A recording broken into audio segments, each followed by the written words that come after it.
Welcome to Journey to Esquire, the podcast. I'm Jocelyn Hardrick, founder and president of Diversity Access Pipeline, Inc., the company behind this podcast and other great programs, like Journey to Esquire Scholarship and Leadership Program, which provides $2,000 cash scholarships to third-year law students and internships to second-year law students, along with leadership training and mentors. And Journey to Esquire, the blog, which provides insightful articles to help navigate you through law school and beyond. Find out more on our website, www.journeytoesquire.com. Everyone, my name is Kishnee, and I am a Journey to Esquire class of 2020 scholar. So a little bit about me. I'm from South Florida.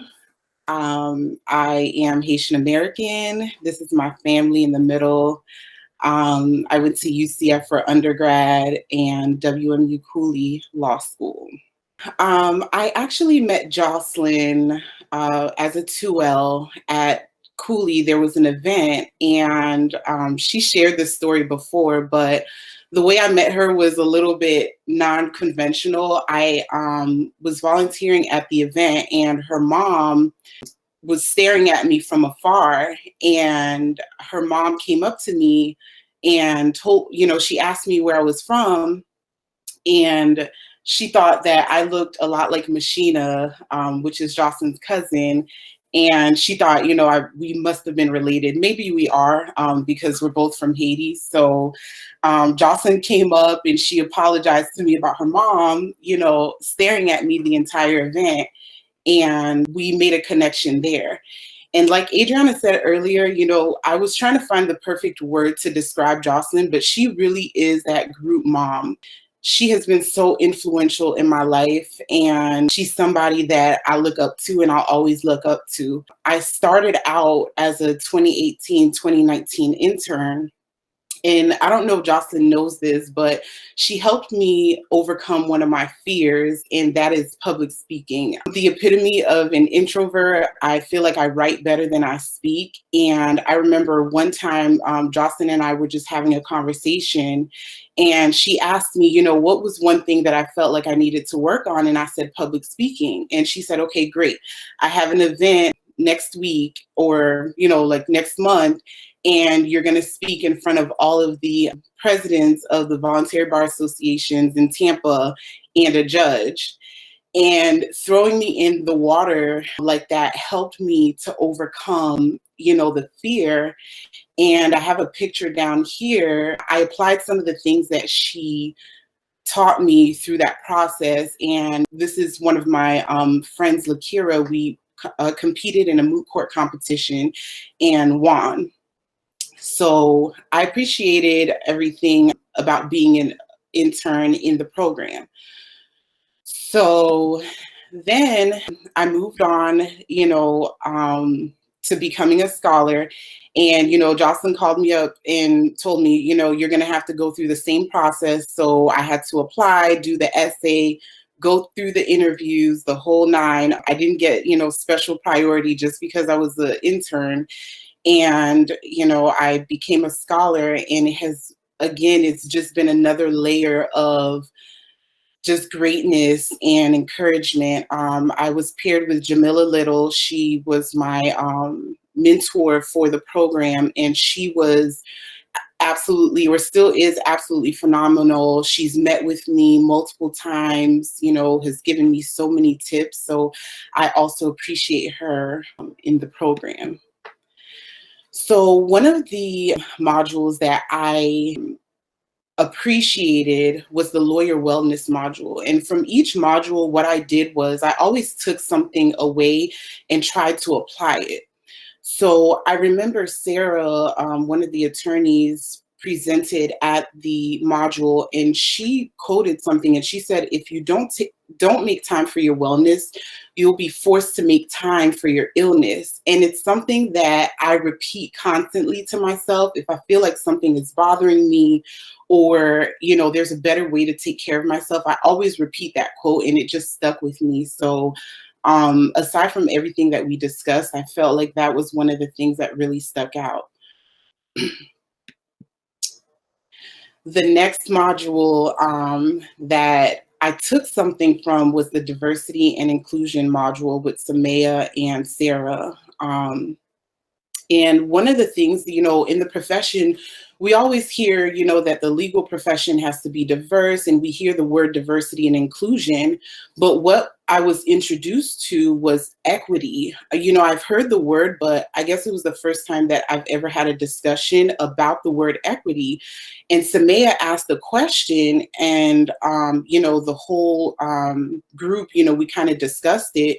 But again, the word equity stuck with me. And basically, Samaya described it as being basically a tool that you need. Not only do you need to be diverse, but you need equity in order to meet those standards or to be equal on a equal playing field as everyone else. So as an attorney, I know when I become a licensed attorney, I'll have to ask for certain things, for certain tools and, training to become, that partner at the, firm, or to move up to the next level. So that was one of the things that I took away from the module.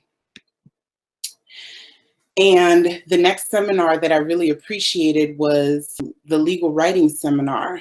And one of the things that stuck out to me in the seminar was Kristen Norris, or it might have been Jocelyn, who said, better legal writing starts with better time management. And I never looked at it that way, but sometimes, right now I'm a law clerk at a civil litigation firm, and sometimes I'll get, a lot of different tasks thrown at me, and with no deadline. So now I've made it a habit. Whenever I get something, I am the one to ask for a deadline, and then I can manage my time effectively and know what to give priority to and work around that. So asking for deadlines is something that's important, and it's really been effective and it's worked for me. So I also took that away from it. So the last slide that I have, it's a picture of me and my grandmother. And now that the program is over, I was just trying to think of how I could conclude. And I decided to share this picture just to, kind of be transparent. Like I said before, I grew up as a Haitian American, a first generation Haitian American. My parents were born in Haiti, and they had me and my brother in their teens. So, currently my mom is still in her 40s and my dad is 51. And having really young parents, my grandmother stepped in. It's my paternal grandmother, and she helped them raise us. So, being in this time where everything is so uncertain, I just wanted to share like a brief story that my grandmother shared with me.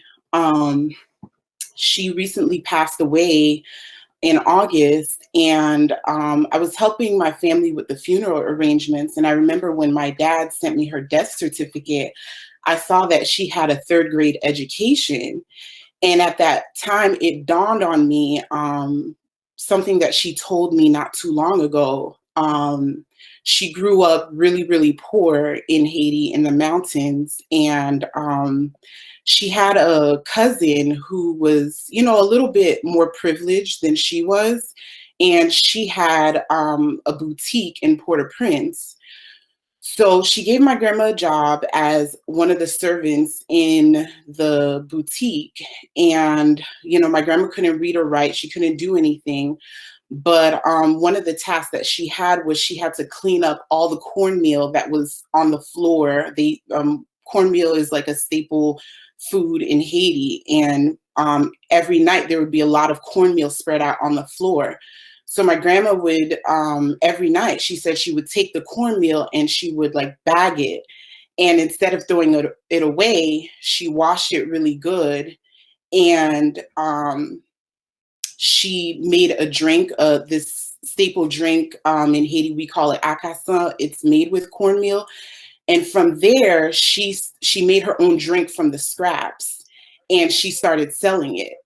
So from there, over time, she raised enough money to open up her own boutique. And eventually, she got a visa, traveled to different countries, and, became a homeowner. And eventually she traveled to the States and ended up, eventually becoming a US citizen.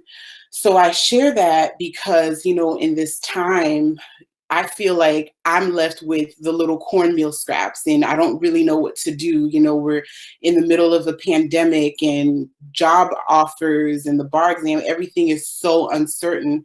But just remembering that story and saying, there's still hope. And even if you're left with scraps, you can still move forward and persevere and just don't stop dreaming and, just push forward. So I'd like to thank everybody, Journey to Esquire, Jocelyn, all of the mentors, the panelists. This has really been a phenomenal experience, and I hope to continue. This is not the end of, my interaction with Journey to Esquire. So just thank you, everyone, and that's it.